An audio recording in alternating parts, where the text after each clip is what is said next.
మదనపల్లిలో నేచర్ వ్యాలీలో premium villa flat owner కావడానికి కింది నెంబర్లను సంప్రదించండి. నమస్తే, వెల్కమ్ టు సుమన్ టీవీ. నేను మీ ఈశ్వరి. మనం ఇప్పుడు అన్నమయ్య జిల్లా రాయచోటిలో తెలుగుదేశం కార్యకర్త పార్టీ ఆఫీస్ వద్దున్నాము. ఇక్కడ మద్యం లిక్కర్ గురించి, మెడికల్ కాలేజ్ గురించి ఇక్కడ మంటిపల్లి రాంప్రసాద్ మినిస్టర్ గారు ఇక్కడ ప్రెస్ మీట్ పెట్టడం జరిగింది. మనం వెళ్ళి చూద్దాం రండి. నెల నుంచి రాష్ట్రంలో జరుగుతున్న పరిణామాలు అందరూ మీరు చూస్తూ ఉన్నారు. ముఖ్యంగా జగన్మోహన్ రెడ్డి నాయకత్వంలో ఈరోజు ఏదైతే ప్రతిపక్షం ఉందో ఆ ప్రతిపక్ష పాత్ర కూడా పోషించకుండా రాష్ట్రంలో ఉన్న ప్రజలను మభ్యపెట్టే విధంగా ఈరోజు వాళ్ళ కార్యక్రమాలు జరుగుతూ ఉన్నాయి. లిక్కర్ గురించి, అక్రమ మద్యం గురించి ఈరోజు జగన్మోహన్ రెడ్డి గారు ఆయన కోర్టుని ఈరోజు మాట్లాడుతూ ఉంది. ఆ రోజు మీరు పూర్తిగా మద్య నిషేధం చేస్తామని చెప్పారు. మద్య నిషేధం చేయకపోను రాష్ట్రంలో ఉన్న యావత్తు మద్యం షాపులను గవర్నమెంట్ పరిధిలోకి తీసుకొని వచ్చారు. అది కూడా గత 40 సంవత్సరాలుగా ఇక్కడ వ్యాపారం చేస్తున్న వ్యాపారస్తుల నోట్లో మన్ను కొట్టి అన్ని మద్యం షాపుల్లో మీ కింద పెట్టుకొని ఎక్కడ ఈరోజు భారతదేశం అంతా గూగుల్ పేనో ఫోన్పేనో అని టెక్నాలజీ మీద ఆధారపడి ముందుకెళ్తూ ఉంటే ఒక బడ్డీ కొట్టువాడు కూడా గూగుల్ పే వాడుతూ ఉంటే వందల వేల రూపాయలు వ్యాపారం చేసే మద్యమంగళ్ళల్లో కూడా మీరు అవన్నీ తీసి క్యాష్ పద్ధతి తీసుకొని వచ్చి అక్రమంగా వచ్చిన డబ్బులన్నింటినీ మీ కింద వేసుకొని ఈరోజు మీ నాయకులు ఎవరైతే ఉన్నారో అందరూ జైలు పాలు అవ్వడం జరుగుతూ ఉంది. ఈరోజు చూస్తూ ఉంటే మీ పార్టీలో మెయిన్ నాయకుడు మిథున్ రెడ్డి గారు 71 రోజు జైల్లో ఉండి బయటకు రావడం జరిగింది.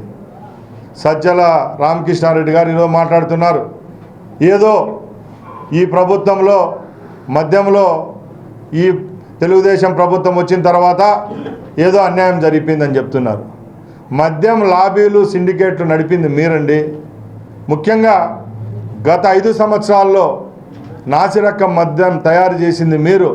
ఈ రాష్ట్రంలో తయారు చేసే విధానాన్ని కనబెట్టింది మీరు. ఈరోజు మీ సోదరులు ఎవరైతే అనిల్ రెడ్డి గారు సౌత్ ఆఫ్రికాలో ఉన్నారో, సౌత్ ఆఫ్రికాలో ఈ మద్యం వ్యాపారం చేస్తున్నారో వాళ్ళ ద్వారా ఇక్కడ లిక్కర్ పాలసీని తయారు చేసి అక్రమంగా నాసిరకం మద్యం కంపెనీలు, అక్రమైన కంపెనీలు ఏర్పాటు చేసి ఈ రాష్ట్ర వ్యాప్తంగా మంచి కంపెనీలు అందరినీ రాష్ట్రం వదిలే విధంగా చేసి మీరు ఇక్కడ వ్యాపారం చేయడం జరిగింది. ఈ ప్రభుత్వం వచ్చిన తర్వాత చట్టపరంగా చర్యలు తీసుకున్నాం కాబట్టి మీ యొక్క ఎవరైతే మెయిన్ నాయకులు ఉంటారో వాళ్ళందరూ జైలు పాలు కావడం జరిగింది. ఈరోజు మీ నాయకులు మాట్లాడుతూ ఉన్నారు, మాకు క్లియర్ చిట్ ఇచ్చింది కోర్టు అని చెప్తున్నారు. మేము ఒకటే ప్రశ్నిస్తున్నాం, ఎక్కడ మీకు క్లియర్ చిట్ ఇచ్చారు? న్యాయపరమైన లొసుకులను అడ్డం పెట్టుకొని ఈరోజు మీరు బెయిల్ పైన బయట తిరుగుతూ ఉన్నారు. కేవలం కండిషన్ బెయిల్ మీద మీరు బయటకు వచ్చి ఈరోజు మా ప్రభుత్వం పైన మా పైన నిందలు వేస్తూ ఉన్నారు. మేము ఒకటే సవాల్ విసురుతున్నాం. మొన్న మొలకల చెరువులో జరిగిన ఘటన గురించి నేను ఒకటే చెప్తున్నా. ఈ ప్రాంతవాసిగా ఒక మాజీ ముఖ్యమంత్రి హోదాలో జగన్మోహన్ రెడ్డి గారు ప్రెస్ మీట్ ఏర్పాటు చేసి ఒక పెద్ద స్క్రీన్ పైన మా ముఖ్యమంత్రి గారి పైన, ఆ తర్వాత మా యువ నాయకుల పైన, మంత్రిగా ఉన్న నా పైన మాట్లాడడం జరిగింది.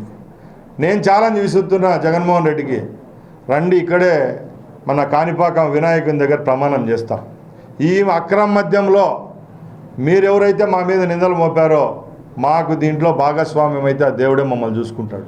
మీరు తప్పులు చేసి మీ తప్పులు కప్పుపుచ్చుకునేదానికి మీ మీద జరుగుతున్న బ్యాడ్ ప్రాపగాండా అని ఏదైతే ఉందో దాన్ని వేమార్చే విధంగా ఈరోజు మా పైన జరుగుతూ ఉంది.